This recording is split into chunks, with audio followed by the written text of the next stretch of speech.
Your heart pounds as the mummy lurches forward with a ghastly groan. Will you run away in fear or take a closer look? Have I got a tale for you? Take a moment, curious soul, to like and share this unfolding saga.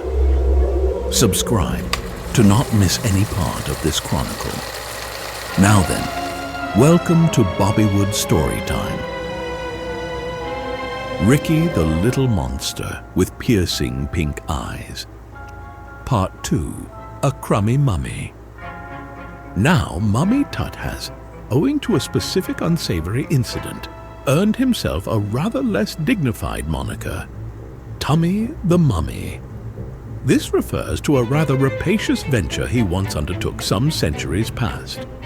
Alas, his duplicitous endeavor was soon unmasked and widely decried as a pyramid scheme, which swiftly became the talk of Hallowood. Monsters far and wide still bear a grudge, having been beguiled into relinquishing their best photographs by his cunning ploy. Allow me, dear listener, to elucidate. In Hallowood, all monsters maintain photo albums teeming with images sourced from the mortal realm. Through these photographs, monsters chose where to haunt and whom to spook or otherwise menace. To enter the mortal realm, a monster need only fix their gaze upon a chosen photograph and with an act reminiscent of a fervent wish, recite the incantation: mischief, menace, mayhem, with ill intent to haunt them. And as if by magic, voila! The monster is spirited away to its desired location. For a timely return to Hallowood, the creature need only ponder on its cherished homeland and deliver a shuddering fright, all in one go. This was rather fortunate for our little monster, for he harbored no lofty ambitions of a high horror count. A single solitary scare was, he believed, quite sufficient. And now, dear listener, you may grasp the profound significance of these photographs, which double as a unique form of currency. The higher the potential for a scare a photo offers, the more it's worth.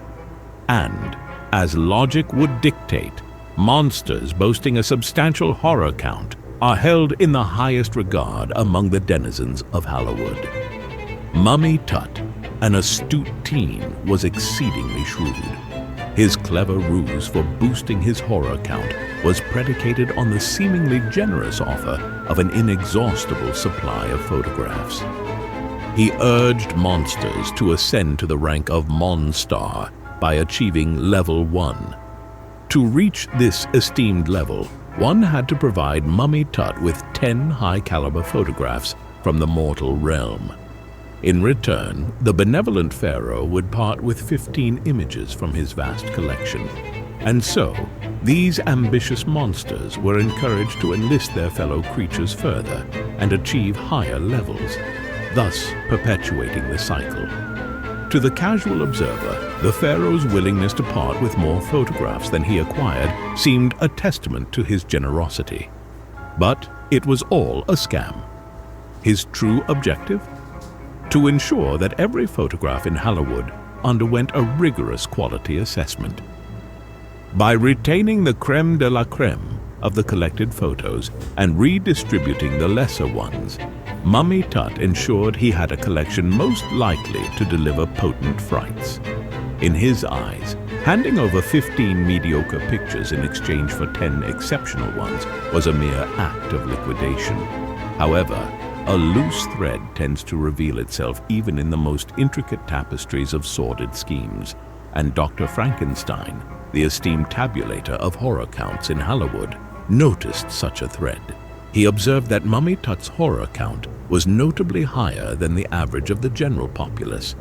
The glaring disparity caught his analytical attention, and the doctor tugged at this telltale thread, unraveling the devious conspiracy.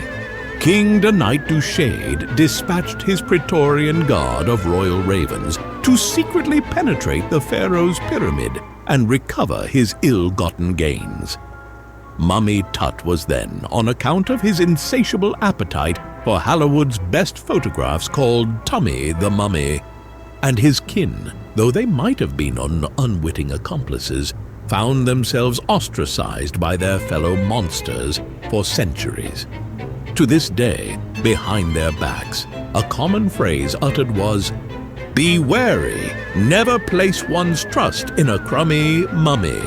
The little monster, bearing no grudge for bygones, always showed them kindness and often assisted in adjusting their wrappings whenever the occasion called. He almost offered Mummy Tut a catchy campaign maxim to use in the upcoming election. "Don't be a dummy, vote for a mummy," out of his innate altruism, but thought better of it as his house is also in the running, and a conflict of interest would be best avoided. Take a moment, curious soul, to like and share this unfolding saga. Subscribe to not miss any part of this chronicle, and read the novella for the full story.